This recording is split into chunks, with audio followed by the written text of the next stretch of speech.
Elevations are simple, flat exterior drawings of a house. In this video, I'll show you how to start drawing your elevations.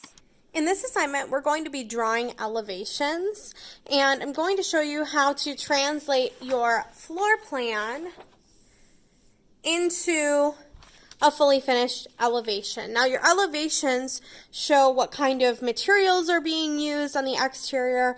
They show what types of doors, and they also show the height of the windows, which is something that you don't actually get to see in your floor plan. So you see the width of the windows, but never really the height of them. And then it shows you what type of roof. So in my case, this is a brick exterior.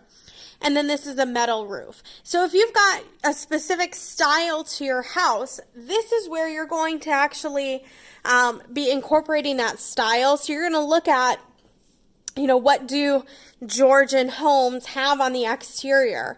What do modern homes have on the exterior? And that's what's going to determine what you're putting on the outside of your elevation.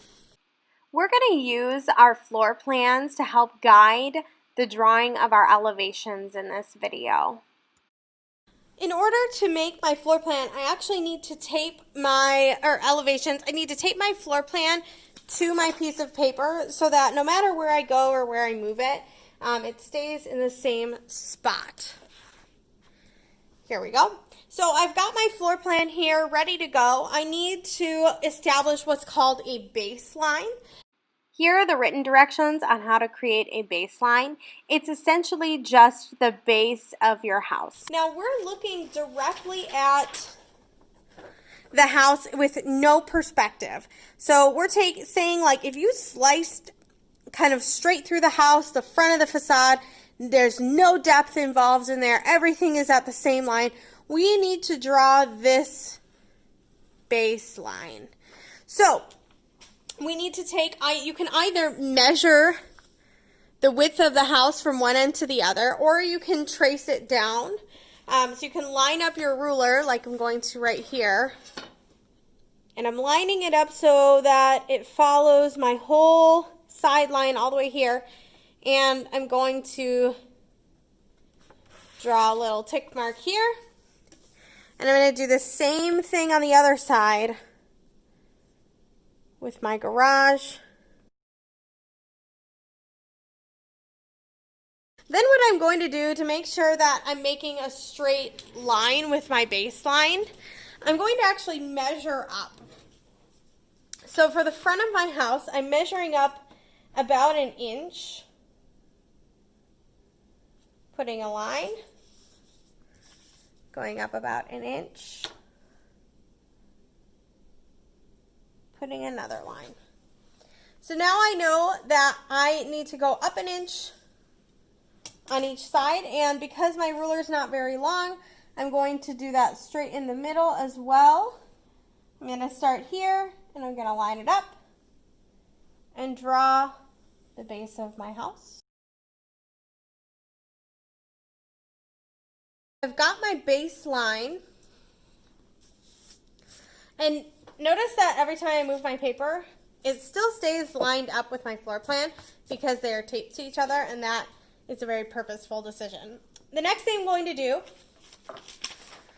you can see in here that I've got a bump out. You're going to identify every single time any sort of plane in your house changes. So in this case, I've got a bump out in the middle, and then I also have the garage set farther back.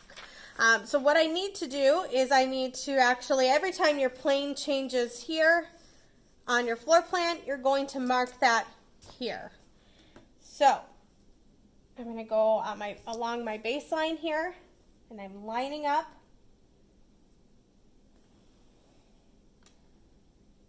And I'm marking, and I'm going to make 2 marks since it's a 2-story house. I know that this line is going to have to be extended up at some point.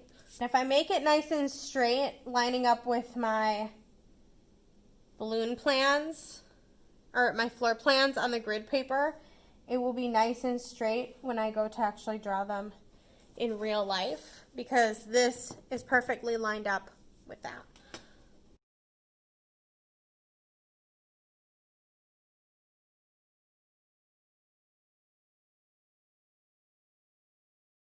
There we go. Now I've marked every single place where the plane changes. Here, here, here, here, and here. Now the next thing I need to do is I need to actually draw my light lines here. And at this point, you're starting to draw everything really light in case you make a mistake, and then you have to erase it.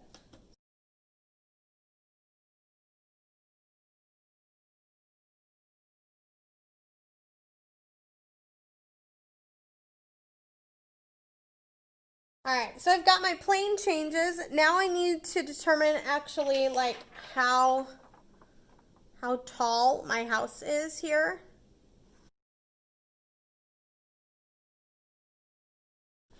And the first thing I'm going to look at is my floor and my foundation. So your foundation is typically 1 foot to 18 inches. In our case, we're going to simplify it and just say that it's 1 foot.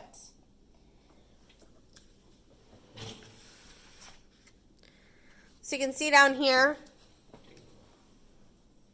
I'm measuring and it's 1 foot. On the left-hand side is where I'm going to actually mark everything, and then I'll carry it across. So 1 foot there. Now, my ceiling height, you've got a couple things here. You have a foundation, then you have your ceiling height, then you have another area where you have to put joists in between each floor. So if you have a 2-story house, you need another foot in between here, and then your other ceiling height, and 1 foot under the roof. So you're going to need to kind of take all of that into account for your ceiling height. So I've got 1 foot here, and then I need to go up 9 feet because my ceilings are 9 feet. 9 feet, go up 1 more foot, and then I need to count 8 more. Okay, so it's 4 3/4 above. So over here, because my house has 2 stories on one side and then just the garage, I'm going to 4 3/4. So that marks the front of my house here. For the height of my garage, I'm going to add in the foundation. Now, the foundation of your garage is different from your house if there's nothing under it. But usually you like that extra height so that it can fit your car in there. So I'm going to go up 10 feet.